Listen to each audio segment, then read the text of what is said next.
Hai semuanya, sawadee-krap. Semoga kabar kalian selalu baik dan juga sehat. Selamat datang di segmen analisa. Kembali kita update mengenai kasus Teng Monida yang tenggelam di 24 Februari 2022 lalu di Sungai Chao Phraya.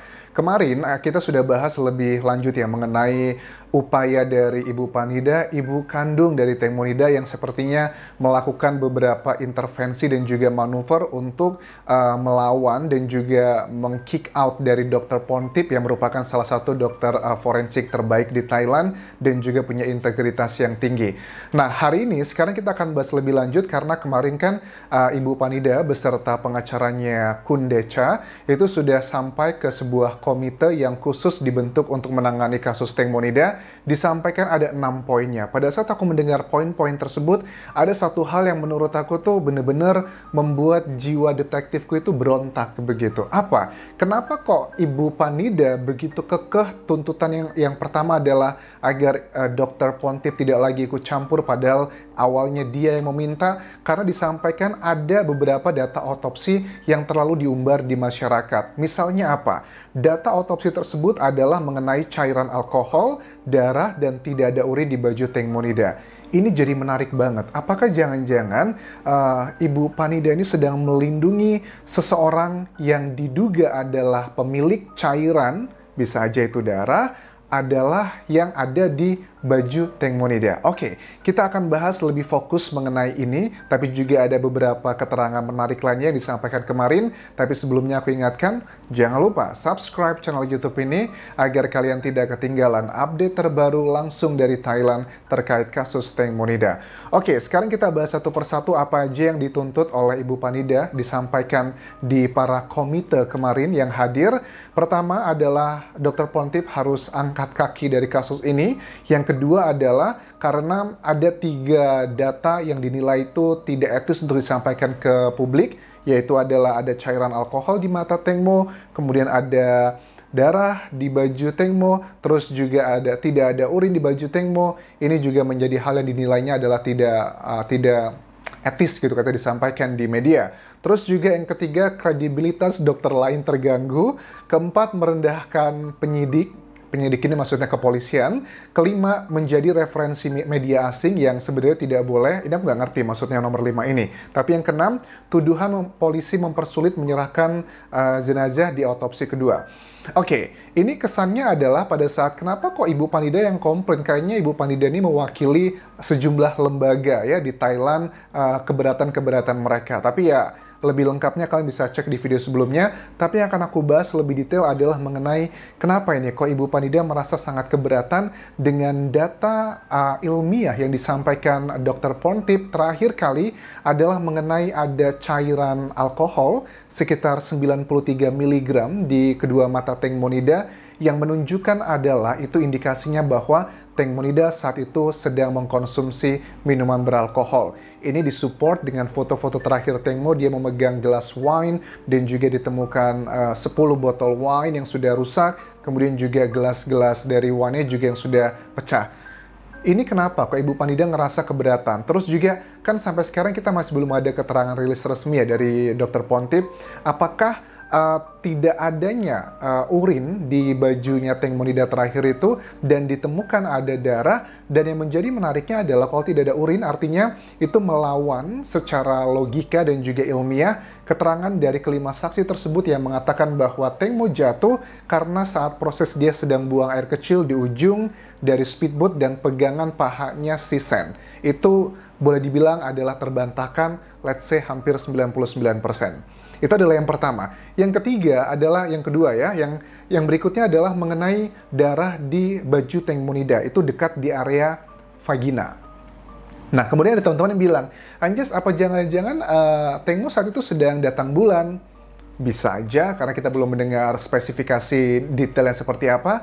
Atau bisa juga darah tersebut adalah berasal dari Teng Monida sendiri, karena dia juga kan ada 22 luka di tubuhnya, bahkan 30 cm di paha kanannya. Apakah percikan itu merupakan bagian dari 30 cm itu juga bisa. Tapi kok ada kecenderungan, aku melihat di media massa Thailand, dan juga masyarakat Thailand menilai bahwa percikan darah tersebut kemungkinan besar adalah bukan miliknya Teng Monida. Bisa jadi itu adalah salah satu dari saksi yang berada bersama dia di malam itu, atau ada orang luar. Nah, kemungkinan besar karena kalau aku melihat dari perkembangannya di Thailand, sebenarnya hasil otopsi itu boleh dibilang sudah selesai semuanya. Proses laboratorium memang jelas, Dr. Pontip menyatakan bahwa kita masih ada butuh proses laboratorium untuk di daerah vagina dan juga untuk luka panjang 30 cm tersebut. Tapi aku yakin lah untuk proses laboratorium itu ya nggak mungkin lah bisa berbulan-bulan gitu. Aku yakin hitungan jam, mungkin hari lah, 2 hari juga sudah selesai. Terus kenapa dong Anjas, kalau data ini sudah selesai, otopsinya itu sebenarnya sudah oke, kenapa nggak langsung dirilis gitu semua data-datanya? Ya, tetap sama seperti di Indonesia. Ada yang namanya birokrasi, ada yang namanya verifikasi. Ya, tujuannya birokrasi sih, ya salah satu positifnya adalah untuk memverifikasi terlebih dulu. Mungkin aja temuan-temuan dari Dr. Pontip misalkan ya, bahwa darah tersebut bukanlah darah dari Teng Monida. Nah, itu kan juga Thailand juga tidak ada bank DNA sama seperti di Indonesia, teman-teman. Jadi, untuk mengetahui darah itu miliknya siapa, ya harus dicocokkan. Misalkan begini, sudah diketahui seandainya adalah darah tersebut bukanlah milik Teng Monida dan juga bukanlah milik dari kelima orang yang berada bersama dia malam itu. Tapi apakah sudah diambil Anjas? Misalnya DNA, setahu aku sih, yang ada 2 atau 3 saksi ya di antara kelima orang tersebut yang masih belum bisa diambil untuk DNA-nya, yaitu adalah rambut dan juga bagian tubuh lainnya. Kalau untuk urin itu udah diambil.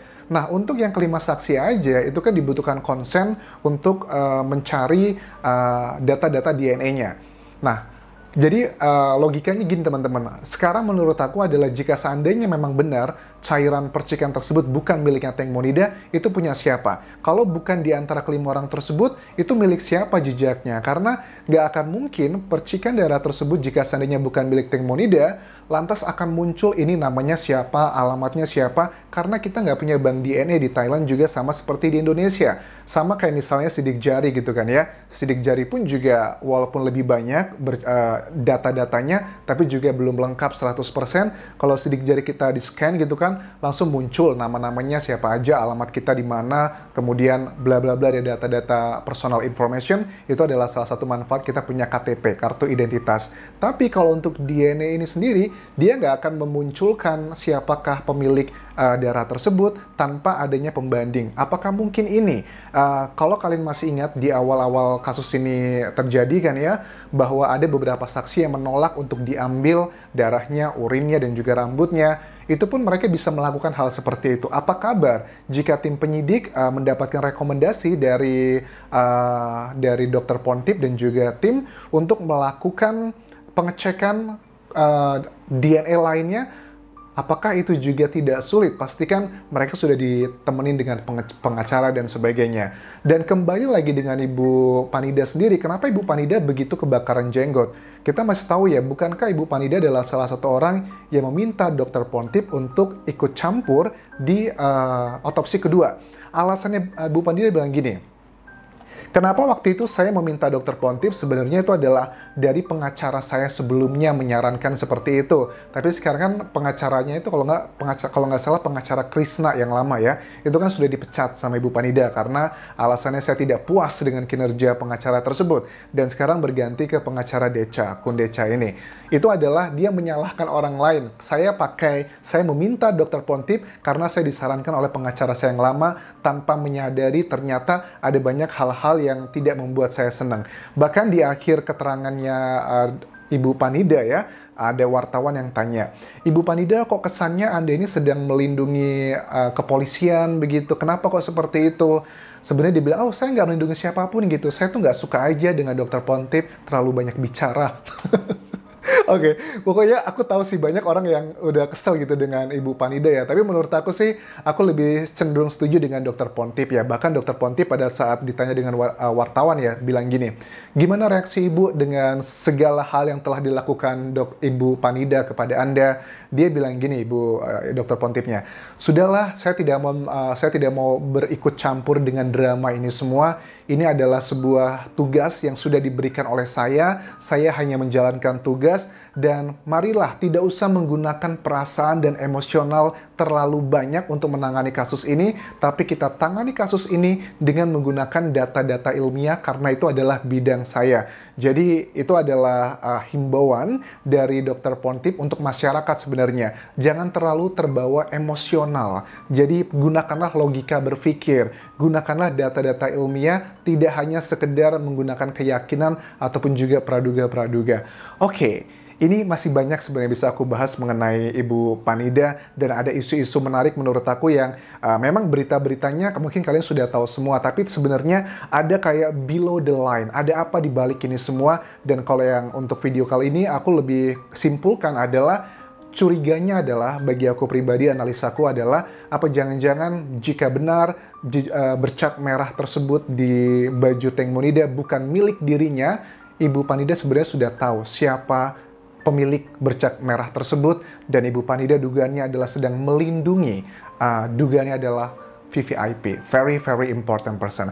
Apakah kalian setuju dengan pendapatku? Ini hanyalah opini ya teman-teman, belum merupakan tuduhan, karena bagaimanapun juga penyidik adalah orang yang berhak, lembaga yang berhak untuk menentukan kasus ini apakah murni kecelakaan atau ada indikasi pembunuhan. Oke, itu yang bisa aku bahas untuk video kali ini. Di video berikutnya akan aku bahas lagi mengenai data-data ilmiah yang menarik untuk kita analisa dan juga diskusikan terkait dengan tenggelamnya Teng Monida. Sampai ketemu lagi di video berikutnya. Tinggalkan like, tinggalkan komen, dan please subscribe channel YouTube ini serta follow Instagramku Dianjas di Thailand.